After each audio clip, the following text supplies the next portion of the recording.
Hello, this is Purge bringing you guys a how to pull tutorial for the new Radiant jungle. The map has been changed in 6.86, so we'll go over this very quickly to show you guys how you can do it, so that if you do play support, you'll be alright.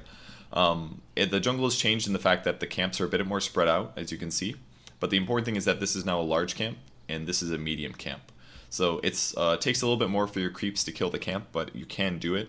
The more important thing, though, is it's a little harder to pull, so I want to make sure you guys know how to do that. The Radiant pull is now very, very similar to how the Dire pull works, in that you have to time it perfectly, basically. When you pull this large camp over to the small camp, your Dire creeps will get to about here, and this is where, at maximum distance, and this is about where your creeps will aggro to.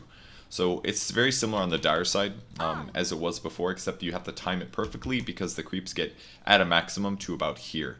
They do run all the way into the camp, but that's about as far as they get. On the medium side, they only get to about here, so it's kind of difficult for them to get all the way through. So unless you kill all these trees, it's very difficult to get this medium pull over. Whereas in the past, you could get away with the previous hard camp coming over to here. You could do that. Now the new tree to kill is actually this one here. This one that is missing a lot of leaves. So I'm going to kill it ahead of time, but obviously you don't necessarily need to do that. But killing this tree is important. You can also kill this one, but it's not as good because the creeps have to do a little bit of a zigzag. And the important thing is that your Radiant creeps aren't going to aggro unless they can directly see the enemy creeps. So the important thing is to kill this one, because then they kind of just have a straight shot. And as soon as they get to this position, the creeps can aggro to them. So the time that you actually pull is based on visual, at least for me. I usually pull when they get to about here. If you look on the map, there's a little bit of a tree clump there. That's when I pull. It's about 43 seconds up for the timer. 43 to 44 seconds, and then you pretty much run straight down. If you pull late, you can stand here, because as their projectiles come, it'll aggro your creeps, and then your creeps should follow them all the way back.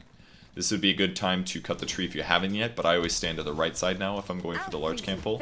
You can usually get the last hit on the creep if you are ranged, but otherwise you won't be able to. And keep in mind how many creeps you have left. This is about where I'm going to pull now. It's when the final creep has started to take damage. And then you run straight onto the camp, and boom. Oop, I actually pulled a little bit too late there, due to there being less creeps. So I actually messed up my pull very, very slightly here. But you kind of get the idea. I was like a fraction of a second too early on my pull, and because of that, I missed my pull. So I'm going to spawn neutrals so I can get the next pull off right away. See if I can make up for missing that one. Just do a second one here, and then we will be done with this video. Again, 43 seconds or 13 seconds if you're pulling at the other increment where the other creep spawn. Actually did get attacked here, so I'm going to stand next to my creep wave because I want them to aggro, and it does end up aggroing them.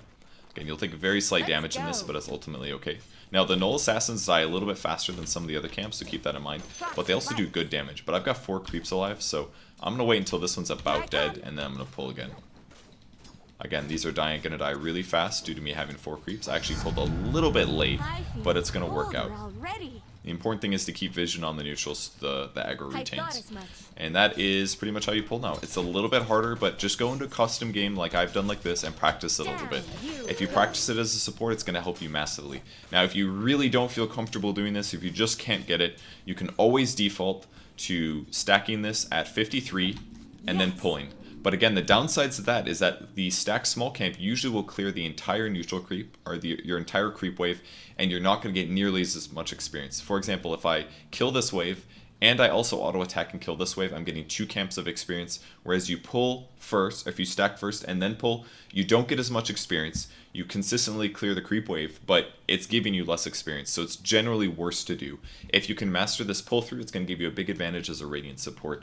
And a great custom game to check out how to pull is the, I'm in it right now, it's the Spawn Neutral Camps.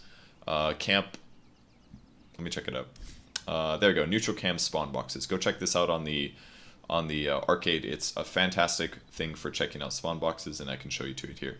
Just pull the small camp either down, or better yet, pull it to the right. The right is slightly closer.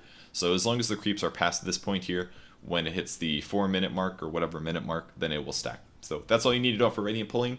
Use it in your games, practice it out. It's really important that you get used to it, because otherwise it's going to limit yourself as a support. Alright, thanks for watching, guys. Bye.